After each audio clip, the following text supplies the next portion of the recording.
നമുക്ക് അനുവദിക്കപ്പെടാത്തത് വളരെ കുറച്ചേ ഉള്ളൂ.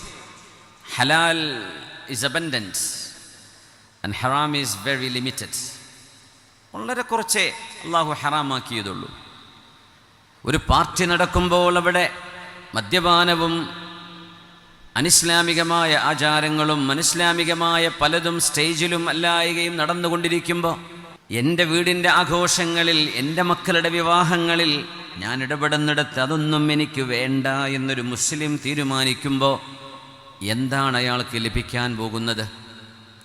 തൻ്റെ കൂട്ടുകാരികളൊക്കെ, അവർക്കൊക്കെ ഒരു ക്രഷോ ബെസ്റ്റിയോ ബോയ് ഫ്രണ്ടോ ആരൊക്കെ ആവട്ടെ, ഗേൾസിന് ഇങ്ങോട്ടും വിവാഹമെന്ന അള്ളാഹു ഹലാലാക്കി ഒരു ബന്ധത്തിൻ്റെ മുമ്പിൽ മനുഷ്യനുണ്ടാക്കി കൂട്ടുന്ന ചില ചട്ടക്കൂടുകളെ കവചമാക്കി പിടിച്ച് മനുഷ്യൻ്റെ ശരീരത്തിൻ്റെ ആഗ്രഹ നിർവഹണത്തിന് മനുഷ്യൻ എത്തിപ്പിടിക്കുന്ന പലതും അള്ളാഹു നിഷിദ്ധമാക്കുമ്പോൾ ഒരു മുസ്ലിം എനിക്കത് വേണ്ടെന്ന് പറഞ്ഞ് മാറി നിൽക്കുമ്പോൾ എന്താണ് അവന് ലഭിക്കാൻ പോകുന്നത്?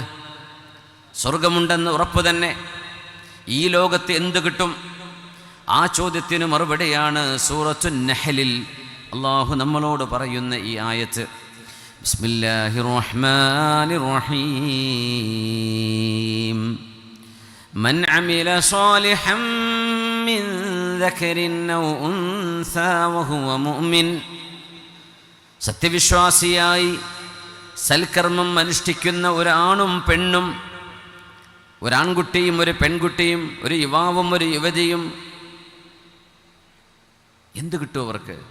ഫലനുഹയ്യന്നഹു ഹയാതൻ ത്വയ്യിബ.